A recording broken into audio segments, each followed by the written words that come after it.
In April of 1997, a man wearing a ski mask entered the victim's store and demanded money. When the victim refused, the perpetrator shot him 4 times and fled, taking off his mask and diving to the passenger side of window of an awaiting car. There were several eyewitnesses that saw the perpetrator flee.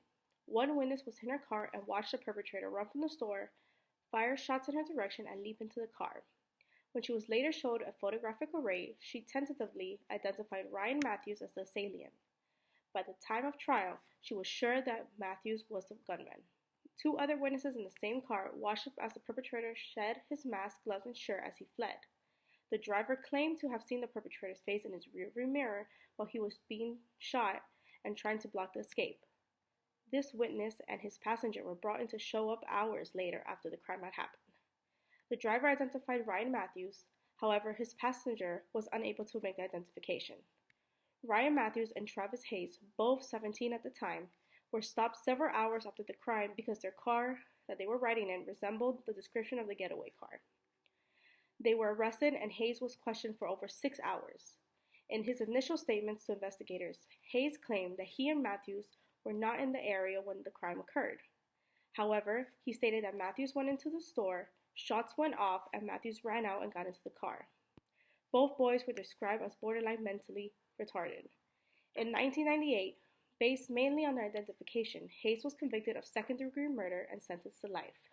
Matthews was convicted of murder and sentenced to death. Shortly after, another murder occurred in the same area.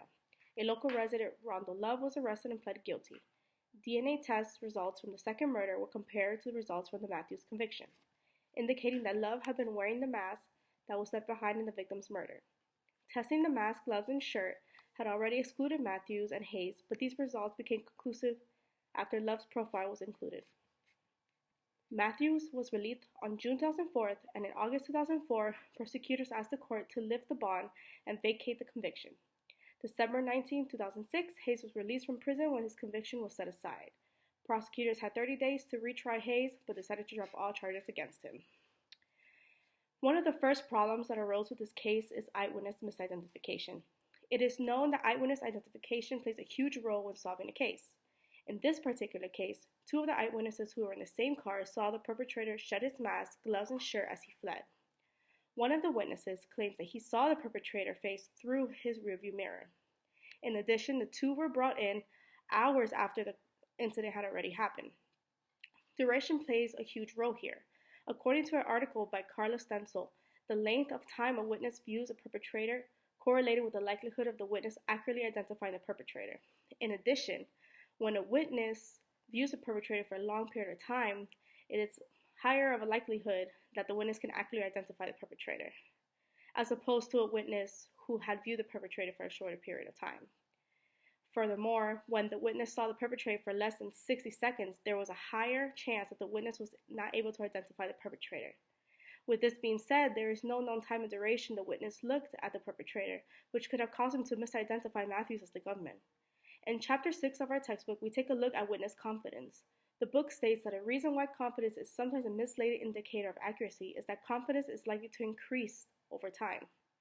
For instance, when one of the witnesses that was just mentioned first saw and identified Matthews sensitively, but then by the time the trial came, she was absolutely sure that he was the gunman. The next obvious issue in this case is a false confession. After both Hayes and Matthews being interrogated for over 6 hours, Hayes eventually confessed to the crime. Both the boys were minors and under the age of 18 and had no parents or adults with them during the interrogation room. According to the Book of Forensic and Legal Psychology by Daniel Cross and Mark Constanzo, about 31% of proven false confessions have been given by suspects under the age of 18. In addition, being young is associated with the psychological traits of such suggestibility and impulsiveness. The book also says that interrogations leading to false confession often last 6 hours or longer. Because both Matthews and Hayes were still adolescents, they could have had the pressure from the investigators leading them to believe that they did not commit the crime, that they did commit the crime, or simply wanting everything to be over, they confessed. Furthermore, because the boys were said to be borderline mentally retarded, they should have been provided with an appropriate adult during their questioning. All in all, the justice system has come a long way in how interrogations are approached and conducted. However, it's important that improvements keep being made so that innocent lives may be spared.